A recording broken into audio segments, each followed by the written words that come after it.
Hello friends, I am Smile Saudagar and today in this video I am going to explain you more detail in web technologies. This is our fourth short video of this series. So let's go to our topic.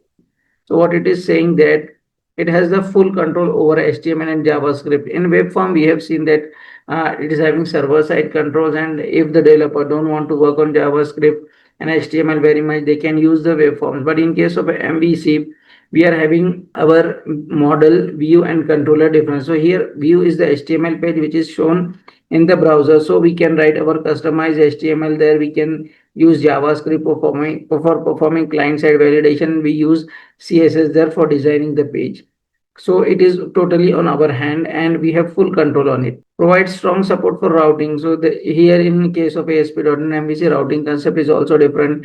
In case of web forms, directly we can type the page name. There is .aspx pages are there and we can go to the particular page. But here the concept of writing is routing is different. Routing means navigating from one page to another page.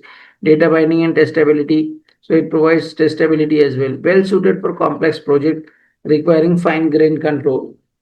Advantages of ASP.NET MVC. So advantages of ASP.NET MVC include a clear separation of concern which enhance testability and maintainability. Here separation of concern means the HTML files are different. Model files means the .cs file or C# file that contains the business logic are different from your UI code, and also the controller means controller classes are different, that is responsible for request and response. So the request comes to the controller first, then it asks for the view and it calls for the model, it generates the model, gets the data from the model, and that data is added to the view and view is returned back.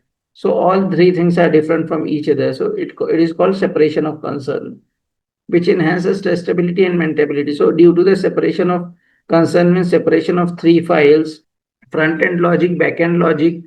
So it is good for testability and maintainability. It supports RESTful URL through routing, improving SEO and user experience. The framework allows full control over HTML and client-side scripting, enable rich responsive interfaces. Additionally, it facilitates unit testing and support agile development practices. Now, what are the advantages of ASP.NET Web Form? On the other hand, ASP.NET Web Form offers rapid development with a rich set of server controls and event-driven programming, which can be easier for developer familiar with desktop application development. It abstracts much of the HTML and client-side code, simplifying development for less experienced web developers. So it is good for less experienced web developer